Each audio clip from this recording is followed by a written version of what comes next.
जे संवेदनशील विषय आहेत त्याच्यामध्ये एक विषय नक्कीच मराठा आरक्षणाचा आहे, ज्याच्याबद्दल सर्वोच्च न्यायालयाने निकाल दिलेला आहे आणि त्याबद्दल आणखीन आपल्याला माहिती असेल तर अशोकराव सांगतीलच. तसाच दुसरा एक महत्त्वाचा विषय आहे तो इतर मागासवर्गीयांचं पंचायत राज संस्थेच्या निवडणुकीतील राजकीय आरक्षण, त्याहीबद्दल एक कोर्टाचा निर्णय लागलेला आहे. त्याहीबद्दल आम्ही सांगितलं, कारण हा विषय संपूर्ण देशाचा होऊ शकतो. तर देशामध्ये हा विषय वाढू शकतो आणि हा देशपातळीवरचा विषय आहे. नंतरचा एक आहे तो मागासवर्गीयांचे बढतीमधील आरक्षण, हा एक विषय आहे. नंतर चौथा विषय जो आहे तो म्हणजे मेट्रो कार शेडसाठी कांजूर मार्ग येथील जागेची उपलब्धता, त्याच्याबद्दल एक चर्चा झालेली आहे. साहजिकच आहे, जो विषय नेहमी चर्चेला जातो तो म्हणजे जीएसटीचं येणं, हे वेळेवर येणं, याच्यासाठी सुद्धा आम्ही त्यांना विनंती केलेली आहे. आणखीन एक जो महत्त्वाचा विषय आहे तो शेतकऱ्यांच्या आयुष्याशी निगडीत आहे, ते म्हणजे पीक कर्ज जसं असतं तसं पीक विमा. त्या विम्याबद्दल ज्या काही अटीतटी शर्ती आहेत, आपल्याला कल्पना असेल की महाराष्ट्रामध्ये बीड मॉडेल एक आम्ही केलेलं आहे, बीडचं मॉडेल. त्या अनुषंगाने त्याही सूचना आम्ही त्यांना सांगितलेत की आपण तशा सूचना आपण यांना द्याव्या प्रशासनाला. नंतर राज्यामध्ये बल्क ड्रग पार्क, त्या स्पर्धात्मक निविदेस मंजुरीसाठी हा एक विषय, त्याच्याबद्दल त्यांच्याशी बोललेलो आहे. महत्त्वाचा विषय जो मी किंवा आम्ही मुंबईमध्ये बोललेलो आहोत आणि तिथूनसुद्धा त्यांना विनंती केली होती, ती आज प्रत्यक्ष भेटून केली. गेले काही वर्ष आपल्याला म्हणजे महाराष्ट्राला जो किनारपट्टीचा भाग आहे तिथे चक्रीवादळं ही येऊन आदळत आहेत.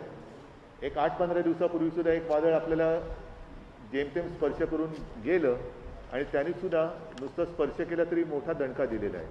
तर अशा वेळेला जी मदत असते त्या मदतीचे निकष हे आता जुने झालेले आहेत.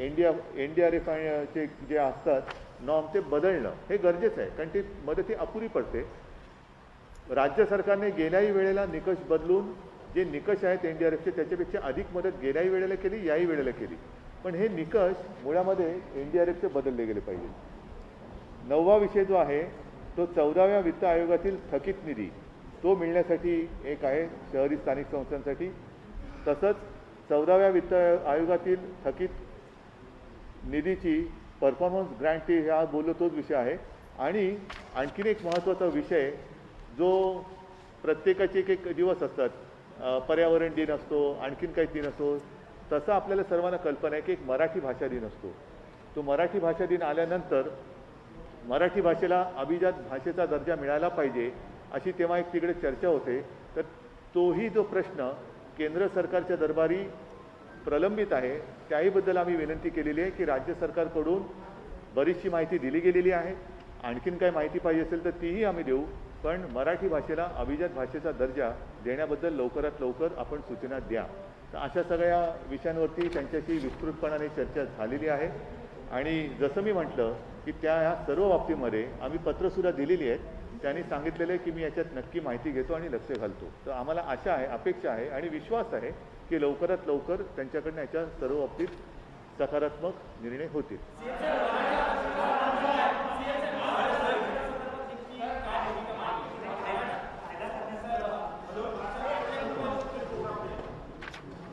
सन्मान्य मुख्यमंत्रीजी, सन्मान्य उपमुख्यमंत्रीजी, मुख्य सचिव, सन्मान्य खासदार, मीडियाचे, इलेक्ट्रॉनिक आणि प्रिंट मीडियाचे सर्व सन्मान्य प्रतिनिधी, मुख्यमंत्र्यांनी विषद केल्याप्रमाणे महाराष्ट्राच्या अनेक महत्त्वाच्या विषयावर या ठिकाणी मुख्यमंत्र्यांनी आम्ही सन्मान्य प्रधानमंत्र्यांशी चर्चा केली. आणि मराठा आरक्षणा संदर्भामध्ये जो विषय आहे त्यांना आम्ही कल्पना दिली की 5 मे 2021ला सर्वोच्च न्यायालयाने मराठा आरक्षणाच्या बाबतीत प्रतिकूल निर्णय घेतल्याचं आम्ही त्यांना नमूद केलेलं आहे. म्हणजे 5 मेला मराठा आरक्षणाला देण्यासंदर्भामध्ये एकतर सर्वोच्च न्यायालयाने असं म्हटलेलं आहे की 102वी घटना दुरुस्ती झाल्यानंतर SC-BCचे आरक्षण देण्याचा अधिकार हा राज्यांना आता राहिलेला नाही. म्हणजे कुठल्याही राज्यांना या जजमेंटनंतर त्यांनी सांगितलं आहे की या जजने स्पष्ट नमूद केलं आहे की घटना दुरुस्ती झाल्यानंतर अधिकार हा कुठल्याही राज्यांना एखाद्या समाजाचा बॅकवर्डनेस ठरवण्याचा किंवा त्यांना आरक्षण देण्यासंदर्भात निर्णय आता राज्यांना घेता येणार नाही. आणि दुसरं म्हणजे इंदिरा सहानीची जी मागची केस लॉ आहे तो लक्षात जर घेतला तर 50% आरक्षणाची मर्यादा ही पार करता येणार नाही. हा दोन महत्त्वाचे विषय, आता त्याची बॅकग्राऊंड आम्ही त्यांना विस्तृत सांगितलेली आहे, परंतु हे दोन विषय या जजमेंटमध्ये सुप्रीम कोर्टच्या प्रामुख्याने ते समोर आलेले आहेत.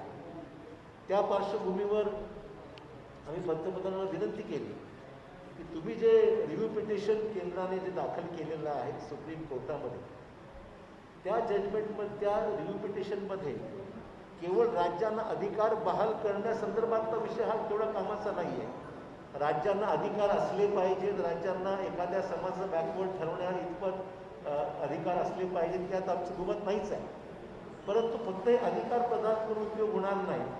जोपर्यंत 50% आरक्षणाची मर्यादा ही जोपर्यंत शिथिल करण्यात येत नाही, काढून टाकण्यात येत नाही, तोपर्यंत राज्याला अधिकार देऊनसुद्धा हा आरक्षणाचा मुद्दा मार्गी लागणार नाही.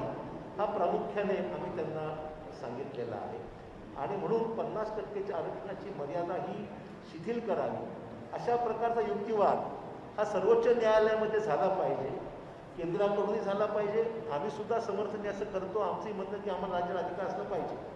परंतु त्यातला दुसरा महत्त्वाचा मुद्दा जो आम्ही नमूद केला की सुप्रीम कोर्टामध्ये हे रिव्ह्यू पिटिशन राज्यात रिव्ह्यू दाखल करणारच आहे. म्हणजे दिलीप भोसले सर्वोच्च न्यायालयाचे न्यायमूर्ती, माजी न्यायमूर्ती दिलीप भोसले यांच्या समितीचा जो अहवाल आलेला आहे त्या अहवालाच्या अनुषंगाने या जजमेंटच्या बाबतीमध्ये रिव्ह्यू पिटिशन दाखल करण्याची राज्य शासनाची भूमिका आहेच.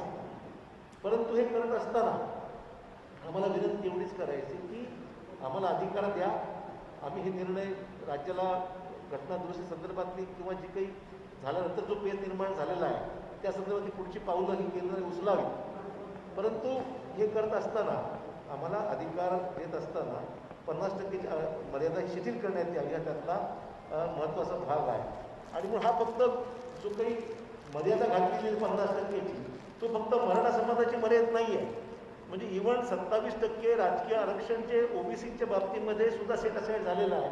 इथे सुद्धा तोच मुद्दा आहे की 50%ची मर्यादा क्रॉस केल्यामुळे आरक्षणाची पॉलिटिकल आरक्षण देता येत नाही, हा तिथे मुद्दा आहे. आणि त्याला सांगितलं हा मुद्दा फक्त मराठा समाजापुरते नाही आहे, ओबीसीचा तोच मुद्दा आहे. आणि ओबीसीचा मुद्दा तर संपूर्ण देशामध्ये आता हा प्रश्न निर्माण झालेला आहे. त्यामुळे ओबीसीचा विषय असो, मराठा समाजाचा विषय असो, तुमचं रिव्ह्यू पिटिशन हे जोपर्यंत घटना दुरुस्ती होत नाही, म्हणजे ज्या पद्धतीने केंद्र सरकारकडे अधिकारात आलेले आपोआप या जजमेंटमुळे जे अधिकार आलेले आहेत, जोपर्यंत हे निर्णय जो सुप्रीम कोर्टाने दिलेला आहे तो सेट असाईड होत नाही तोपर्यंत सर्व अधिकार केंद्राकडेच आहे. आणि म्हणून आमची मागणी आहे की तुमच्याकडे आज अधिकार आले असताना तुम्ही हा निर्णय घ्या जेणेकरून मराठा समाजाला तुम्ही न्याय देऊ शकाल. त्यासाठी आवश्यक असलेली जी कायदेशीर जी काही प्रक्रिया आहे, पण ती घटना दुरुस्ती करायची, जसं EWSमध्ये आपण घटना दुरुस्ती केली किंवा मग घटना दुरुस्ती करायची बाब असो किंवा बाकी जे काही कायदेशीर मार्ग असतील त्या बाबतीमध्ये मराठा समाज असो किंवा ओबीसीच्या बाबतीमध्ये दोघांच्या बाबतीमध्ये तुम्ही सकारात्मक भूमिका घ्या आणि त्यातून तुमच्याकडे आलेला अधिकार जो आज आहे सुप्रीम कोर्ट जजमेंटमुळे त्यात आपली मदत राज्याला व्हावी अशा प्रकारची आमची मागणी आहे. आम्हाला अधिकार मिळणं आम्हाला आनंद होईल, परंतु आम्हाला देत असताना मात्र इतर ज्या अटी आहेत त्यासुद्धा शिथिल झाल्या तर उपयोग होईल, वरनं उपयोग होणार नाही, हा त्यातला महत्त्वाचा मुद्दा आहे. आणि तुमच्याकडे जो पण अधिकार आहे तो पण हा विषय जनमानसामध्ये प्रक्षोभ वाढत चाललेला आहे सगळ्या प्रश्नामुळे. आणि त्यामुळे हा प्रक्षोभ वाढू नये या दृष्टिकोनातून समाजाला न्याय दिला पाहिजे. मराठा आरक्षणाच्या बाबतीमध्ये महाविकास आघाडीने सकारात्मक भूमिका पावलं उचललेली आहेत. आम्ही सर्वांनी मिळून सभागृहामध्ये बिनशर्त पाठिंबा या मुद्द्याला आम्ही दिलेलाच आहे. या पार्श्वभूमीवर केंद्र सरकारने सकारात्मक भूमिका घ्यावी, हा प्रश्न मार्गी लावावा अशा प्रकारची विनंती आम्ही केंद्राला, जोपर्यंत त्यांच्याकडे अधिकार आहे सुप्रीम कोर्ट निर्णयामुळे तोपर्यंत आपण हा निर्णय घ्यावा. या दिवशी अधिकार आमच्याकडे आम्ही पुढची प्रक्रिया पार पाडू.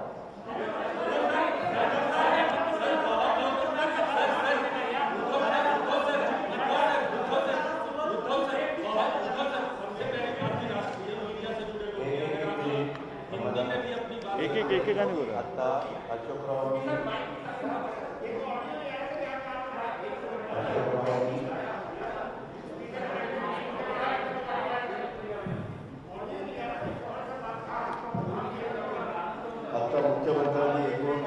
मुद्दे सांगितले ते आम्ही मुख्यमंत्र्यांच्या नेतृत्वाखाली प्राईम मिनिस्टर साहेबांना भेटलो. त्यामध्ये 12 मुद्द्यामध्ये आम्हाला अखेराला वेळ दिली होती. जवळपास 12:30पर्यंत 1.5 तास त्या विषयाच्या संदर्भामध्ये चर्चा झाली. मराठा आरक्षणाच्या बद्दल आत्ताच थोडक्यामध्ये अशोकराव चव्हाण साहेबांनी सांगितलं. दुसरा मुद्दा होता तो ओबीसींना, इतर मागासवर्गीयांना पंचायत राज्य संस्थेतील निवडणुकीतलं राजकीय आरक्षण होतं ते काढून टाकलं गेलं, त्याला स्थगिती दिली स्थानिक स्वराज्य संस्थांमधल्या. त्याच्यामुळं ग्रामपंचायत, पंचायत समिती, जिल्हा परिषद, नगरपालिका, महानगरपालिका ह्याच्यामध्ये 56,000 जागांच्यावर ह्याचा परिणाम झालेला आहे. आम्ही पंतप्रधानांना सांगितलं की भारत सरकारने 2011मध्ये ACCC केलं आहे, त्याची माहिती राज्य सरकारला मिळाली तर त्या आरक्षणाचा अभ्यास करून अहवाल करता येईल. आणि ह्याच्यामध्ये निकालपत्रात SC, ST, OBC यांच्या एकत्रित आरक्षणाची मर्यादा 50% निश्चित केलेली आहे. त्यामुळे SC, ST बहुल जिल्ह्यामध्ये OBC प्रवर्गाला 27% कमी किंवा एखाद्या परिस्थितीत आरक्षणच मिळणार नाही.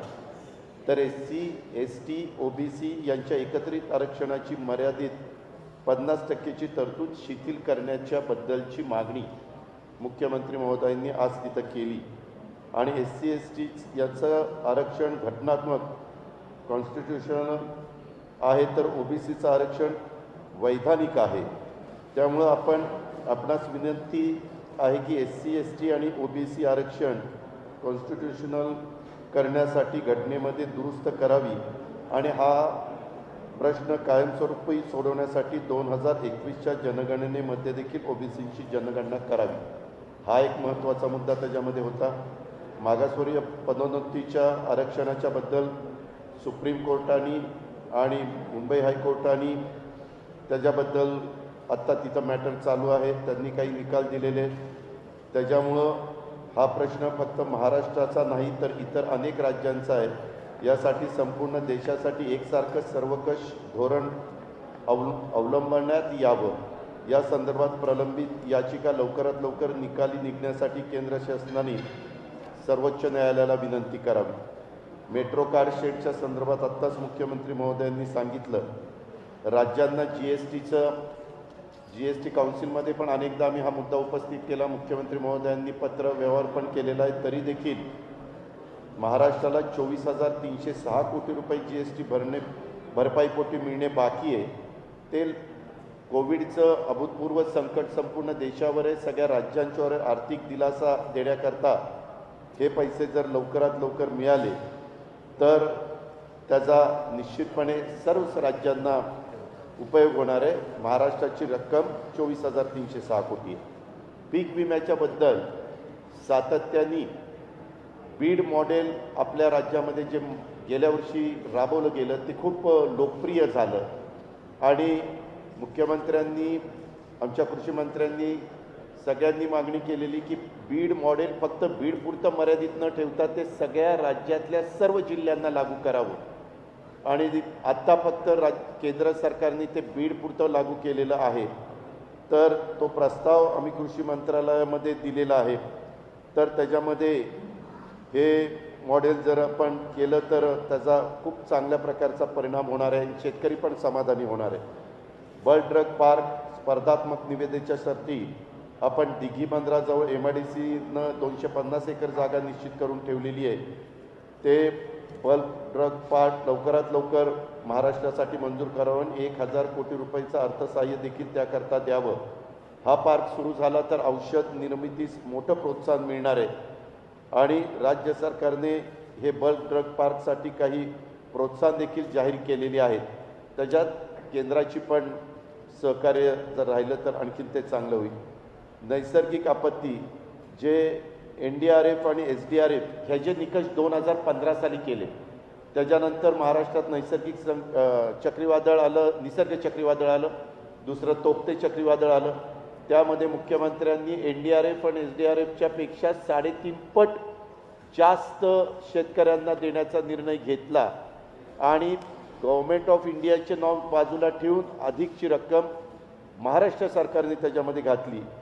तर मुख्यमंत्र्यांनी आज त्यांना सांगितलं की 2015चे नॉर्म्स आता आपण 2021मध्ये आहोत, तर ते आता तुम्ही बदला.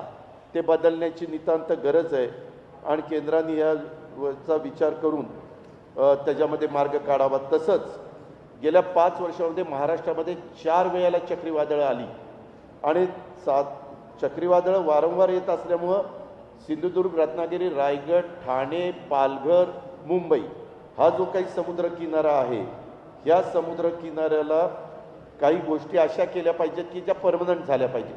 मुख्यमंत्र्यांनी त्याच्याबद्दलची बैठक घेतली आणि त्याच्यात अंडरग्राऊंड केबल, विद्युत वाहिनी ते टाकायला सांगितल्यात. स्थलांतरित नागरिकांना निवारे उभारणे, पक्के निवारे उभारायचे, किनारा संरक्षण भिंत बांधणे, या पायाभूत सुविधा द्यायची गरज आहे. त्याला 5,000 कोटी रुपये लागतात. आमचं म्हणणं की प्रत्येक वेळेस NDRF, SDRFचे पैसे आणि काही राज्य सरकारचे पैसे हे कायमचं दुखणं दूर करण्याच्या करता गेले अनेक वर्षाचा अनुभव लक्षात घेऊन काय केलं पाहिजे त्याचा अतिशय चांगल्या प्रकारचा आराखडा आम्ही तयार केलेला आहे आणि तशा प्रकारच्या सूचना पण केंद्राकडनं आलेल्या होत्या. तर त्याला 5,000 कोटी रुपयाची मदत ही द्यावी. तसंच 14व्या वित्त आयोगातील थकीत निधी मिळण्याच्या करता जो शहरी भागाकरता असतो त्याच्यामध्ये 2018-19 आणि 19-20 परफॉर्मन्स ग्रँट कामगिरी अनुदान त्याला म्हणतात, त्याच्याबद्दलचं संपूर्ण महाराष्ट्राला 14व्या वित्त आयोगातील थकीत निधी शहरी स्थानिकच्या करताचा आहे. तो 1,444 कोटी 84 लाख रुपये अनुदान तातडीनं मंजूर करावं. आपण तशा वित्त मंत्रालयाला सूचना द्याव्या असं मुख्यमंत्री महोदयांनी आणि हे केंद्र शासनाच्या गृहनिर्माण आणि शहरी व्यवहार मंत्रालयाकडे सगळ्या प्रस्ताव आमचे आलेले आहेत. युटिलायझेशन सर्टिफिकेट पण आम्ही भारत सरकारकडे पाठवलेला आहे. तो एक मुद्दा होता. त्याच्यानंतर 14व्या वित्त आयोगातील थकीत निधी मिळण्याबाबत हे पंचायत राजचं, मगाशी सांगितलं ते शहराचं, हे ग्रामीणचं, याच्याकरता केंद्रीय ग्रामविकास मंत्रालयाने महाराष्ट्रास 2016-17ला 294 कोटी 84 लाख द्यायची शिफारस केली. असं 17-18ची 333 कोटी 66 लाख, 2018-19 378 कोटी 91 लाख, 2019-20 साठी 496 कोटी 15 लाख हे अद्याप वित्त विभागाकडे प्रलंबित आहे. आम्ही विनंती मुख्यमंत्र्यांनी महाराष्ट्राच्या वतीनं केली की 1,208 कोटी 72 लाख रुपये थकीत निधी तातडीनं मंजूर करावा आणि तशा प्रकारच्या सूचना प्राईम मिनिस्टर साहेबांनी वित्त विभागाला द्याव्या भारत सरकारच्या. आणि मराठी भाषेचा भाषेचा दर्जा देण्याच्या बाबत याच्यामध्ये बऱ्याचदा तशा पद्धतीनं सातत्याने विधिमंडळामध्ये मागणी येत होती आणि तशा प्रकारची मागणी आज मुख्यमंत्री महोदयांनी ही प्राईम मिनिस्टर साहेबांना त्या ठिकाणी केली आणि त्यांना सांगितलं की मराठी भाषेच्या करता आपण तातडीनं क्लासिकल लँग्वेज ह्याच्यामध्ये ह्याचा स्टेटस त्या ठिकाणी द्यावा. आणि तसंच 12वा विषय मुख्यमंत्र्यांनी त्यांना सांगितलं, राज्यपाल नियुक्त 12 जागा, रीतसर गव्हर्मेंट पूर्ण बहुमतात आहे, जो काही ठराव कॅबिनेटला करावा लागतो तो केला. आम्ही राज्यपाल महोदयांना भेटलो. आता एका व्यक्तीने PIL मुंबई हायकोर्टामध्ये दाखल केलेली आहे. आमच्या माहितीप्रमाणे त्याच्याकरता ॲफिडेव्हिट करून द्यायला सांगितलेलं आहे. तर या 12 जागा जवळपास आता 8 महिने झाले. तर त्याच्याबद्दलच्या सूचना प्राईम मिनिस्टरनी साहेबांनी गव्हर्नर साहेबांना कराव्यात की बाबा हे रीतसर त्यांचा प्रस्ताव आहे, बहुमत आहे त्या सरकारला आणि कॅबिनेटने ठराव केलेला आहे. नियमावलीमध्ये जशा प्रकारचे व्यक्ती निवडताना गोष्टी असाव्या लागतात त्या सगळ्याचा अंतर्भाव त्याच्यामध्ये केलेला आहे. तर तोही मुद्दा आता ते 12 नामनियुक्त सदस्य विधान परिषदेचे करावेत. असे 12 मुद्दे पंतप्रधानांना मुख्यमंत्र्यांनी आणि आम्ही सगळ्यांनी सांगितले.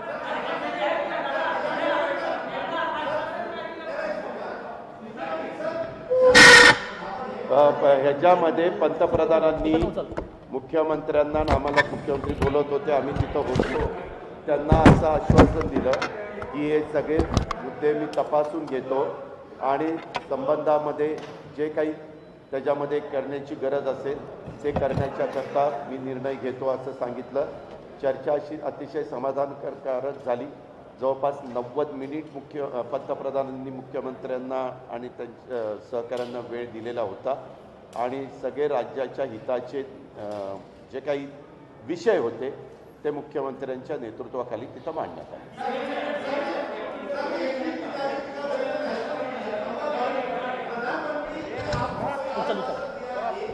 एक मिनिट मगाशी अशोकराव त्यावेळेला हे सगळं माझ्यासमोर होतं.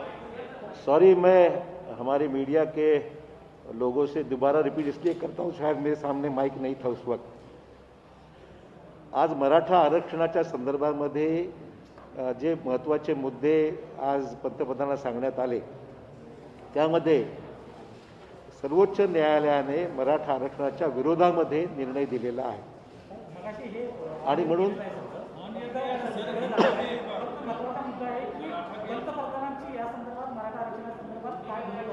त्या पंतप्रधानांना आम्ही विनंती केली की आपण कायदेशीर प्रक्रिया पूर्ण करून एकतर जोपर्यंत अधिकार सर्वोच्च न्यायालयाच्या निर्णयामुळे तुमच्याकडे आलेले आहेत ते अधिकार लक्षात घेऊन मराठा समाजाचा आरक्षणाचा मुद्दा विविध कायदेशीर प्रक्रिया पूर्ण करून तो आता अधिकार केंद्राकडे आहे, तुम्ही ते पार पाडावी आणि मराठा समाजाला आरक्षण देण्यासंदर्भात पावलं उचलावी अशा प्रकारची विनंती आम्ही त्यांना केलेली आहे.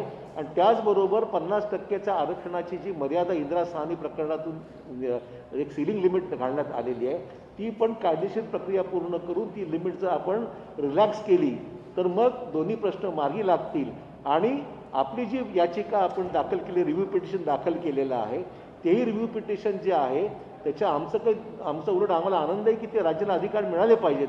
पण नुसत्या राज्याला अधिकारातून फायद्याचं नाही आहे की जोपर्यंत 50%ची जी मर्यादा आहे या लिमिटची आहे ती जोपर्यंत शिथिल होत नाही तोपर्यंत राज्याला नुसत्या अधिकारातून फायद्याचं नाही आहे असं आम्ही त्यांना विनंती केली. पंतप्रधानांनी याच्या बाबतीमध्ये मी निश्चित माहिती घेईल आणि पुढील कारवाई करीन अशा प्रकारे त्यांनी या ठिकाणी सूचित केलेलं आहे.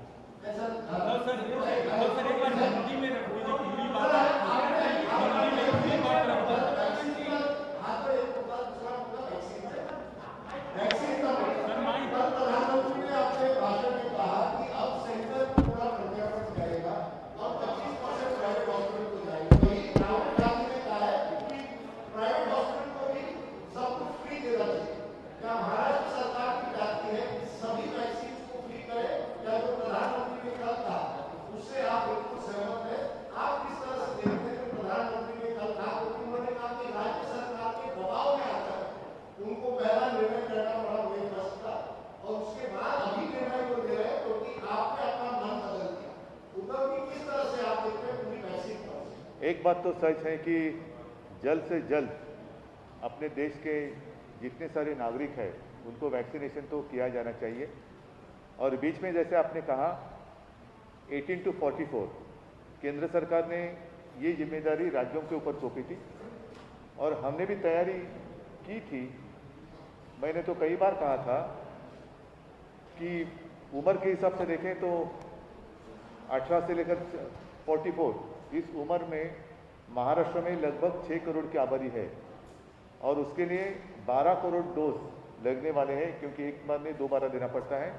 तो उसके लिए हमने पूंजी भी तैयार रखी है और जब भी वैक्सीनेशन हमने शुरुआत भी की थी लेकिन उसका जो सप्लाई है वो ठीक नहीं रहा, बीच में खंडित होते रहा और कल प्रधानमंत्री जी ने सारी जिम्मेदारी फिर से एक बार केंद्र के ऊपर ली है तो स्वाभाविक है हम उनको धन्यवाद देना चाहते हैं और अपेक्षा करते हैं कि बीच में जो सारी रुकावटें आ रही थी वो रुकावटें अब दूर हो जाएगी और जल्द से जल्द सिर्फ महाराष्ट्र ही नहीं अपना पूरा हिंदुस्तान और उसके नागरिक हैं उनको पूरा टीकाकरण हो जाएगा.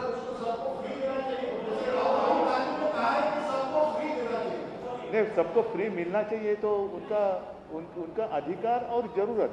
आज अगर कोविड से बाहर निकलना है तो तुरंत वैक्सीनेशन की ज़रूरत है.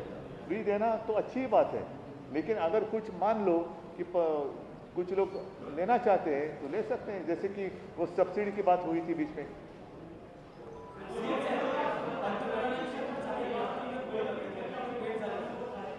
काय म्हणाले? आमची व्यक्तिगतच भेट झाली ना. नाही, एक महत्त्वाचा मुद्दा असा आहे की आम्ही तिघही समाधानी आहोत, कारण आजच्या आमच्या भेटीमध्ये कुठेही राजकीय अभिनिवेश नव्हता. अत्यंत शांतपणाने आणि समजूतदारपणाने जेवढे मुद्दे आम्ही मांडले ते त्यांनी शांतपणाने ऐकून घेतले. त्याच्यात आम्ही जसं आता अजितदादांनी सांगितलं, अशोकरावांनी सांगितलं, त्या विषयाबद्दल भूमिका नुसत्या मांडल्या नाही तर त्यांना पत्रसुद्धा दिलेली आहेत. आणि म्हणून मला विश्वास आहे की ज्या पद्धतीने त्यांनी आमचं ऐकून घेतलेलं आहे, समजून घेतलेलं आहे, ते ऐकून बघितल्यानंतर यामध्ये त्यांनी जसं सांगितलं की मी पूर्ण माहिती घेतो, लक्ष घालतो, तर आम्हाला नक्की विश्वास आहे की काही ना काहीतरी मार्ग निघेल.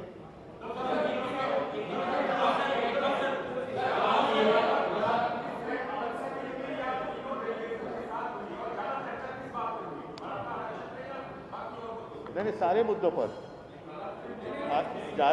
ज़्यादा और कम ऐसी कोई बात नहीं. विषय के अनुसार चर्चा हुई है, तो ऐसे नहीं कहा जा सकता कि इस विषय पर ज़्यादा बात हुई, इस विषय पर छोटी बात हुई.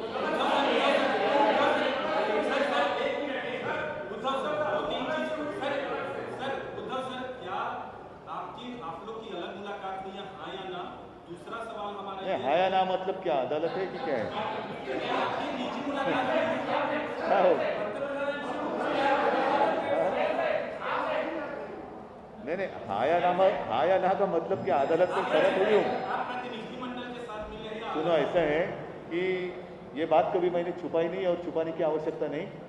आज राजनीतिक रूप में देखें तो हम उनके साथ नहीं है, लेकिन इसका मतलब ये नहीं कि हमारा रिश्ता टूट गया है. मैंने कल भी बात कही थी, मेरे एक साक्षात्कार में शायद लोकसत्ता ने लिया था तब. तो इसमें कोई गलत बात नहीं है कि मैं अगर मिलूँ, मैं कोई नवाज शरीफ से नहीं मिलने गया था, तो ऐसे अगर उनको कुछ मिले, मैं एक व्यक्तिगत रूप में मिलूँ, अगर मैं मिल भी लूँ, आज भी अभी मेरे साथी है उनको कहूँगा कि मुझे दोबारा जाकर मिलना है, तो गलत बात क्या है उसमें?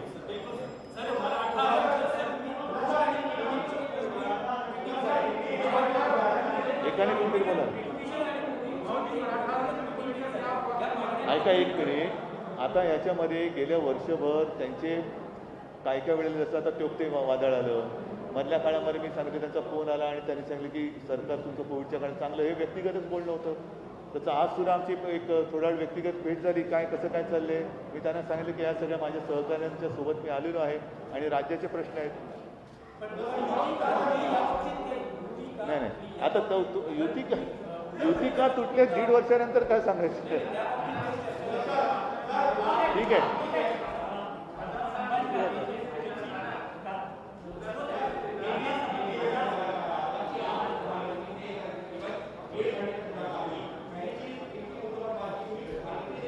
अरे भाई साहब, जैसे अभी सारी बातें बताई, मैं एक बार फिर से पढ़ता हूँ, शायद आपको चाहिए तो.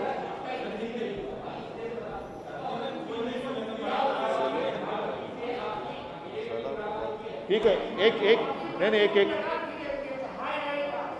मिनट, मैं आपके लिए बरं ठीक आहे. मला वाटतं आपण रिपीट करतो. हां, धन्यवाद. चला गाडीतून जाऊ. चला, आभारी आहे.